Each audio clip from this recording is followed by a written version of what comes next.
I'm trying to get myself further up from the water's edge, and I can feel it getting warmer even right now.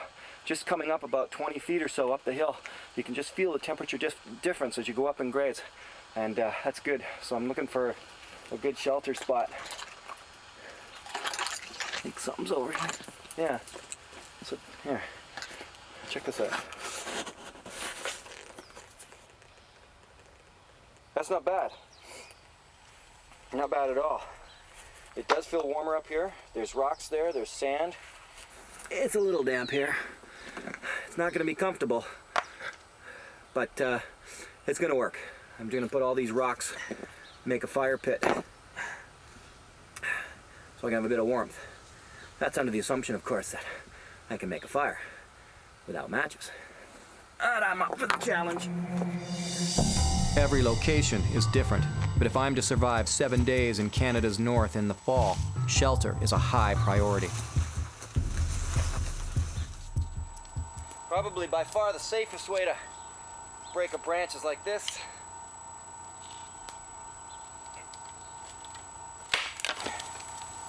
You're protected from getting hit with the branch as it breaks. A lot better than jumping on it. In the north, an axe holds the same importance as a machete does in the jungle. Without one, survival is extremely difficult.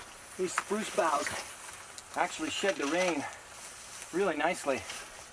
I'm not going to be super dry in this thing, but I'll be a heck of a lot drier than I was last night, that's for sure. And I didn't get rained on, but I was wide open. At least this way I've got some protection. I like to actually kind of poke the branches in so that they're nice and smooth like this.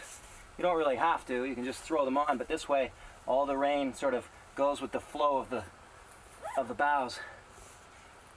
Even if I can't get my fire going tonight, at least I'll be a little more comfortable in here and a little more protected, if not warmer.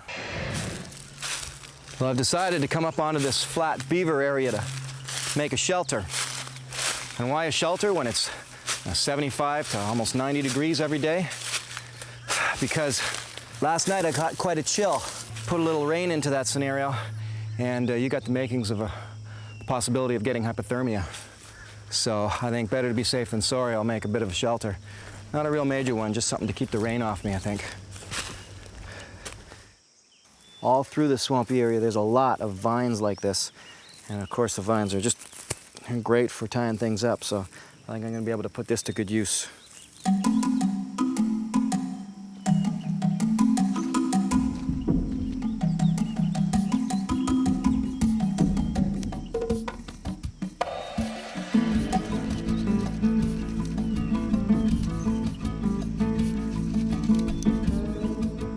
The lack of food can cause indecisiveness, and that's when my survival instinct has to kick in.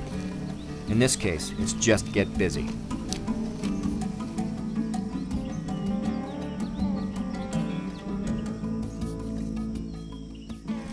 Well, this is the shelter so far. I stuck a couple of forks in the ground and then tied supports across it, and a couple of other sticks in the ground, and then I just began to lay poles on top of it, and even tied the poles off as well at the top, stuck them in down at the earth at the bottom.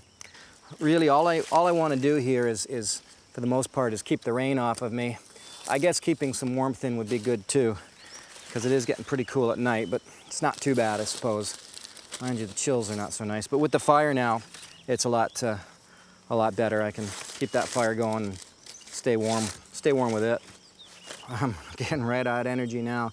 I mean, the water from the water vine is good, but I've got no food, and I'm starting to feel that already after one day. It's very strange. It's really hot during the day, but it's cooling down quite at night, so it kind of takes a lot out of you. And I don't think I'm going to do too much more. I don't think I have the energy to keep doing too much more. I'll put more roof on later.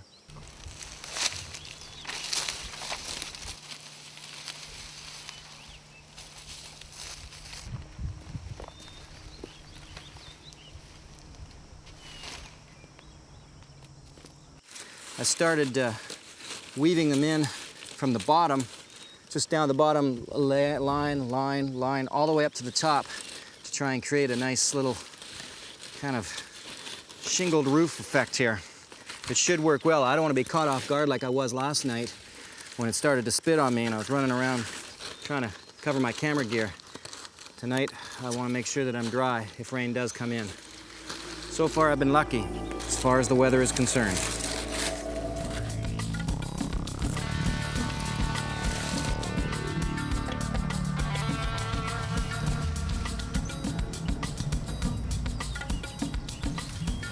Rain might not necessarily come from only that side, so I better get a little bit more protection here. Oh man, I'm getting tired.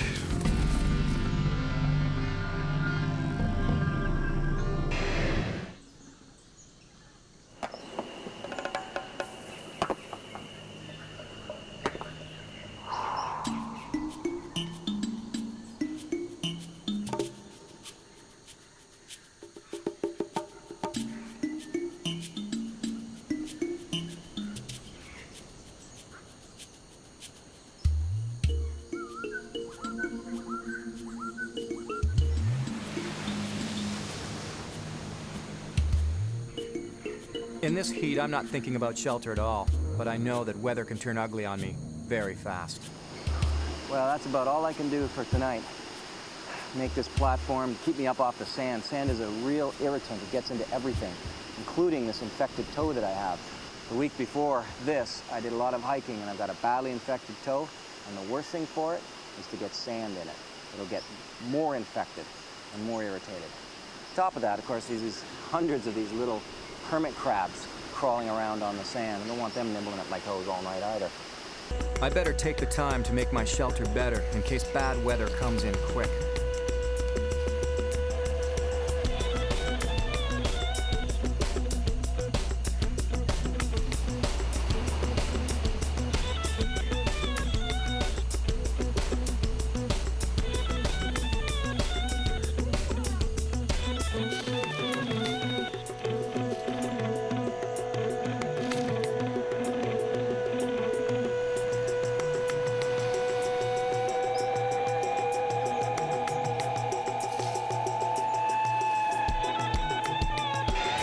$1,100 miles from the nearest tree.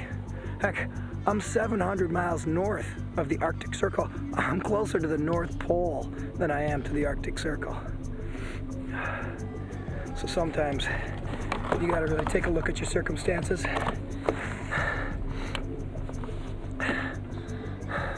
Do whatever you gotta do. If the snowmobile can't help me get back, I'll take advantage of what it can offer. Everything from sharp parts for digging to the wires and the oil. I've got to use what I can to survive. Who knows? I might take some of this grease and just put it under my eyes just to kind of give me that football look, you know? Maybe stop some of the glare off the snow. Ripping some of the sponge right out of the seat cushion, I figure it's a good idea to soak up some gasoline. It could prove valuable in this land without trees.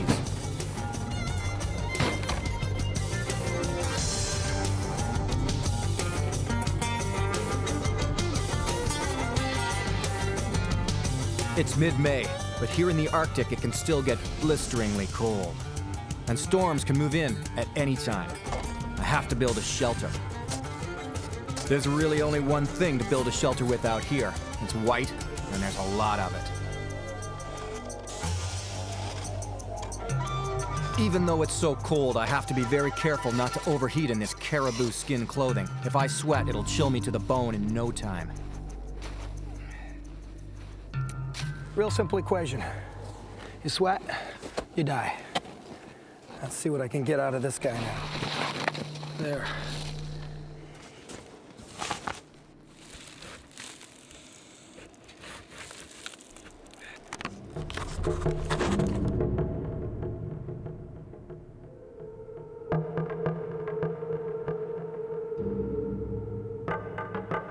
Well, that's it.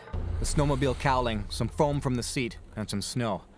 That'll be home for the night. You know, I just turn the camera on and the little clock comes on in the beginning, and I happen to notice the time.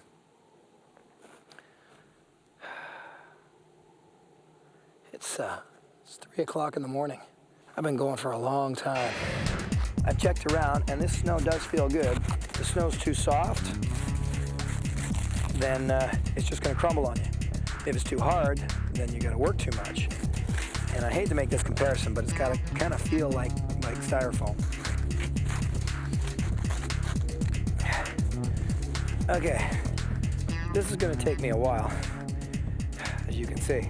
And I've got time-lapse camera running, and I'm just gonna go to it.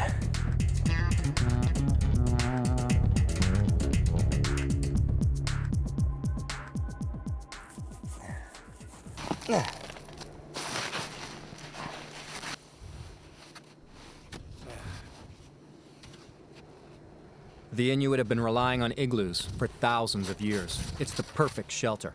Snow is an incredible insulator, and the dome shape can withstand severe storms.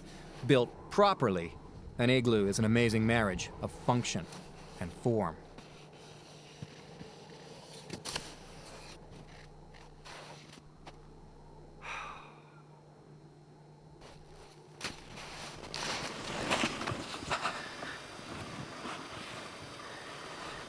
Well, folks, this is it. I really thought that I'd put on the time lapse and give you a work of art igloo.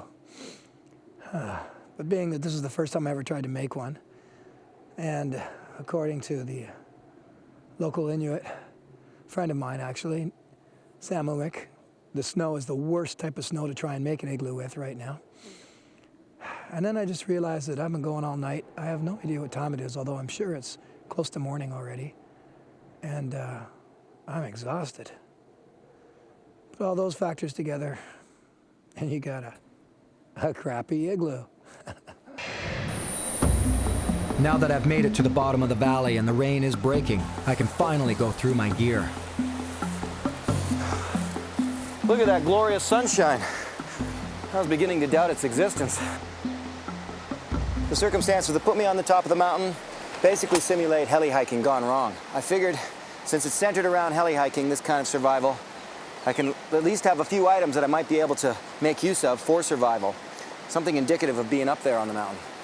Ice axe makes perfect sense for crossing the glaciers. Walking stick, just an old ski pole. Crampons with a couple of carabiners on them.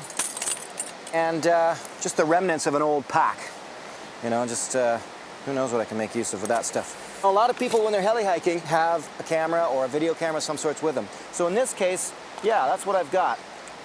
A tripod and a video camera. Lastly, just a little cassette tape that would go with the video camera, of course. And then lastly, always with me is my multi-tool. And this time, my harmonica.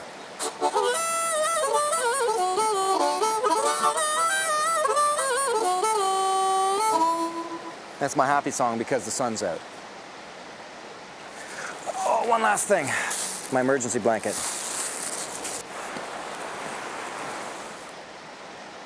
Let's just see what I can do with this guy.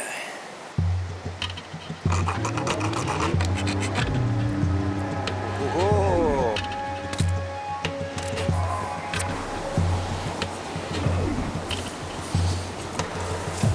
Keeping myself up off the cold, damp sand is vital to keeping the chills away.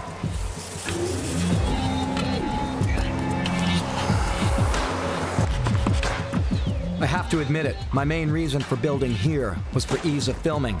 We'll see if being so close to the water's edge is a mistake or not.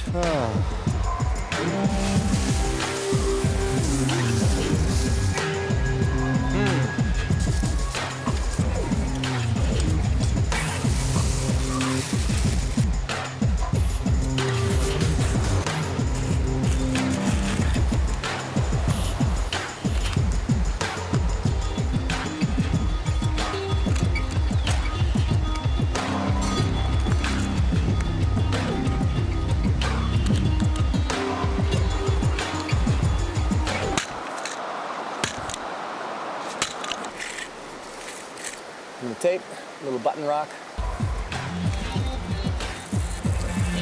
rock in. Around a couple of times.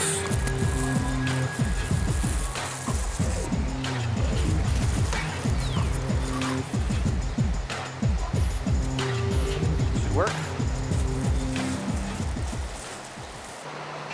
Still got maybe 2 hours of sunlight left. Work on my shelter.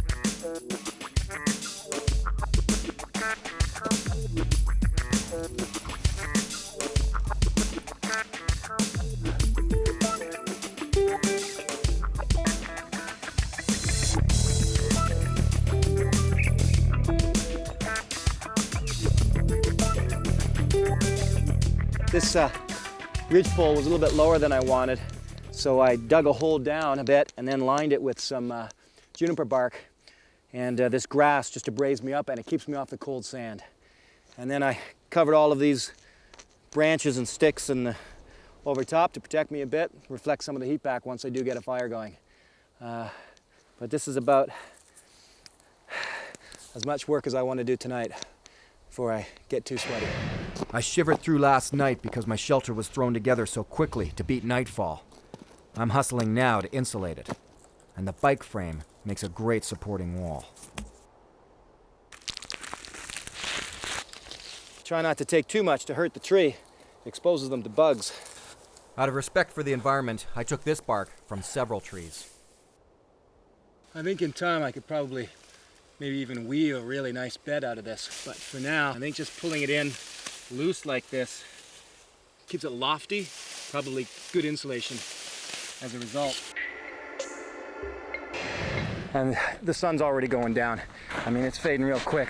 My only hope right now is to try to outfit that airplane in a way that I can survive the night in it. The only option I have for tonight is to hold up in the cockpit of the plane itself. Not exactly airtight, not exactly warm, but it's all I've got.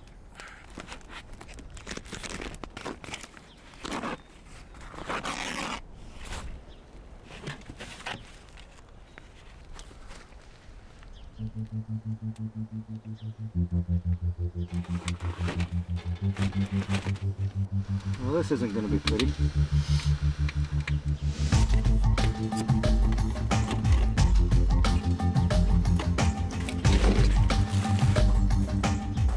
Don't kid yourself. A survival shelter is rarely comfortable. I just need to block out the wind and keep in as much body heat as possible. Well,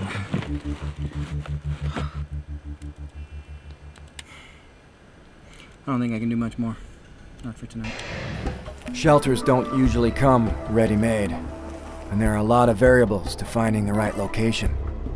In a case like this, I'm literally looking for a spot where otherwise I won't freeze to death. But if there's one thing I've learned about the wilderness, it's that you can't go there with expectations. You can only deal with what you actually find.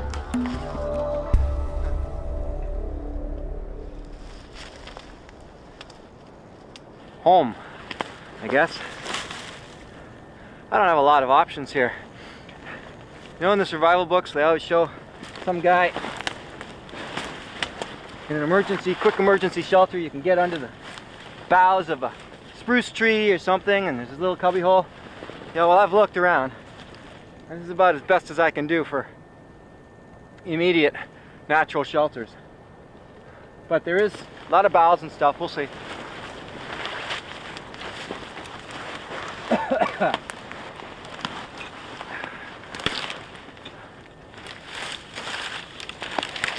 I got to get in here and just hopefully make sure I'm protected from most of the wind. That's really important. So get out of that wind. I looked around and saw a couple of other possibilities, but if you sit and watch for a while, you notice a little Spanish moss hanging down. You could see it moving. So you knew there's a breeze working through there. When I sat for a while and looked at this spot here, everything's still. So hopefully I'm in a little protective cove. I just did a big no-no. Put my axe down on the ground. Huge, huge mistake to do that. Do not put your axe on the ground, especially in the winter time, because you'll lose it in a mere second.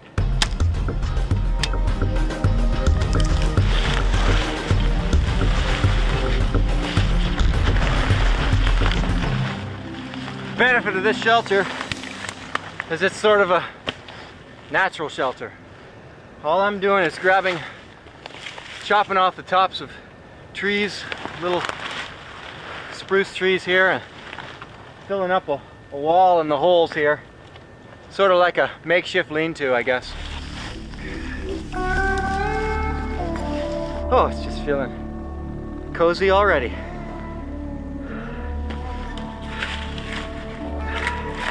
I gotta keep my humor up because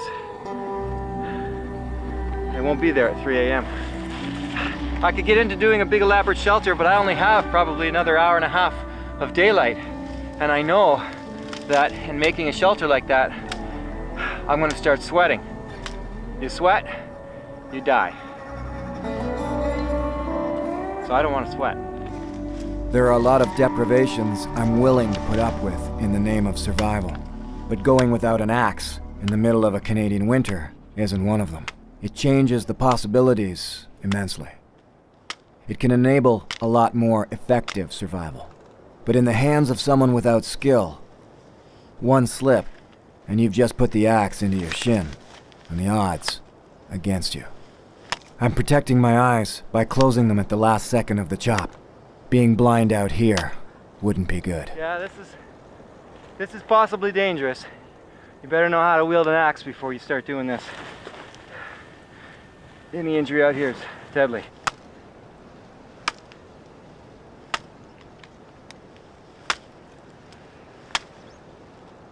You don't have to use your axe. Don't. Break things off. You want to save the axe. Keep it sharp. Now, all of that said, I actually did bring a file with me, because I rarely take an axe along without a file strapped to it. Because a dull axe makes you work a lot harder. These boughs are going to be good insulation for the shelter, both underneath me and all around me. Try and make like a cocoon.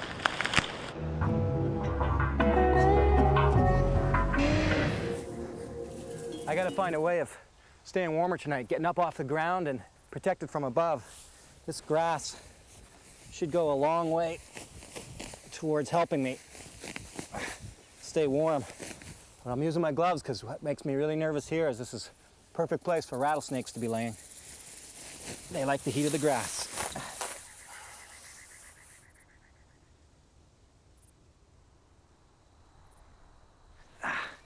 There must be some moisture under the ground here for all of this carrizo cane to be growing here. I've got my blanket with my grass. I'll use this carrizo cane for my mattress, I hope. And I was hoping to turn this bed into something comfortable. The sun's setting pretty quickly, as always.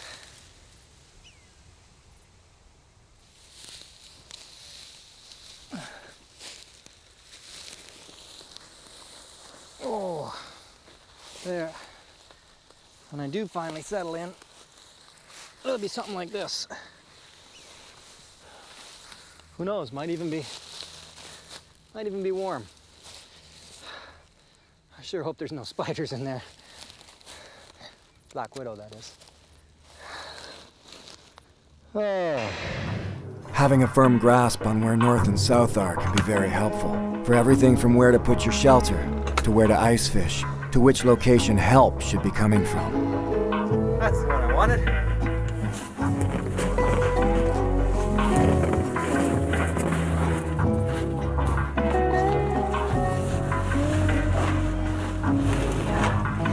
Well, I've been spending the day just adding to this shelter. As much as possible, I need to close it all in. Tonight, I'm still in the same scenario I was in last night, where I've got to sit here and buy a bigger outdoor fire.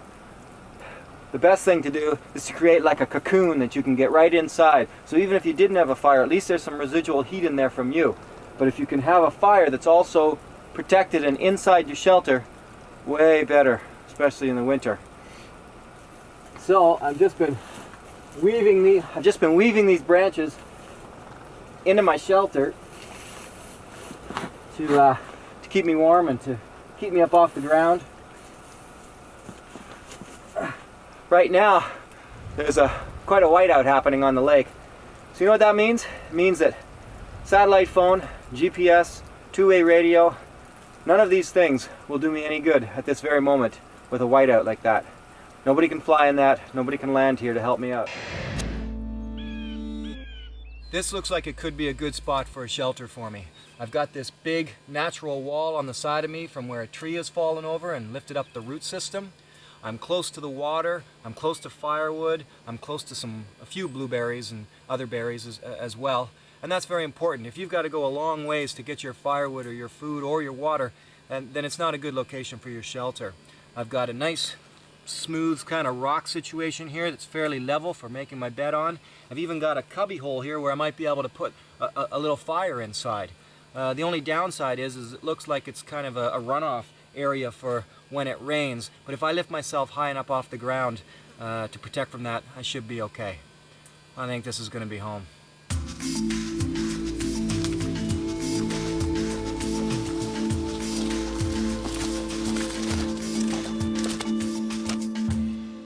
Too often people making a survival shelter, they get the roof up quick because that's their primary concern. They go to crawl inside and all they've got to lay on is the cold, damp ground. That can get you really quickly. So the best thing to do is to get your bedding down first. You're going to want to use a lot of boughs because basically 3 feet of boughs, when you get in, gets compressed down to about 6 inches of bedding by the time morning comes along. To help kill the hunger pangs that are already affecting me, I'm guzzling a good 8 ounces of water every half hour religiously. It tricks my stomach into feeling full. This is where the saw comes in really, really handy. I tell you, it makes a big difference.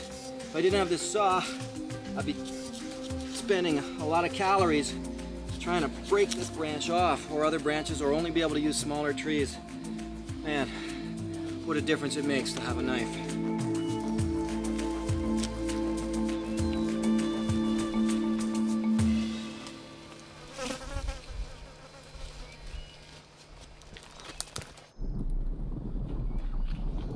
As far as I can tell right now, I've got a thunderstorm coming in on me fairly soon. I've got to find a way of making that shelter dry, and I don't have a tarp.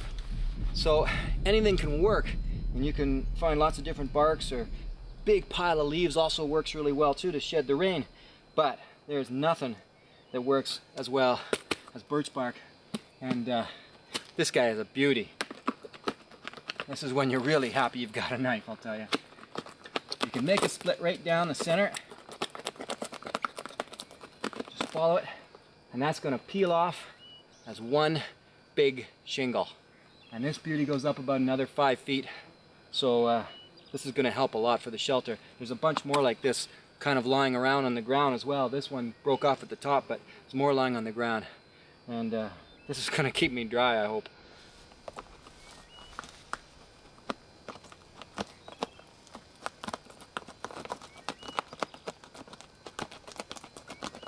Peel it around, off it comes. Yeah, there's a lot of holes in it and stuff, but there's a lot of places where there's no holes, so. And slip your hand in behind. Good place to find grubs and other such things that you might want to throw in the stew pot later on too. Although it's also a good place sometimes to find things like hornet's nest, and I hate when that happens.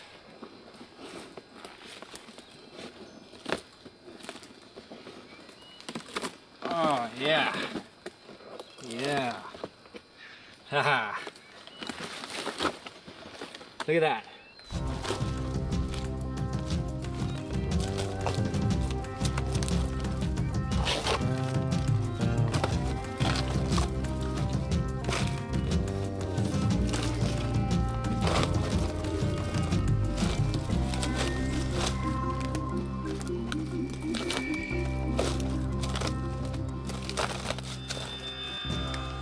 I can flatten these out just by getting some heavier logs and laying them down on it to try to get a better pitch, better angle to this roof. You don't want it too flat. The water just percolates through. You want it to drain down. Once you've got the roof secured for rain, or at least you think you do, after that I usually put on a couple of heavy rotten logs to deflect more rain and to weigh down the shelter. Keep these guys flat. And then basically anything you can throw on there, throw on. Moss, leaves, branches, whatever you've got. Just start throwing stuff on. And I've been sweating profusely all day doing this. That's the downside of when you make a shelter. You start burning up a lot of valuable calories. And you've got to be careful, but by the same token, to be caught out in the elements is worse.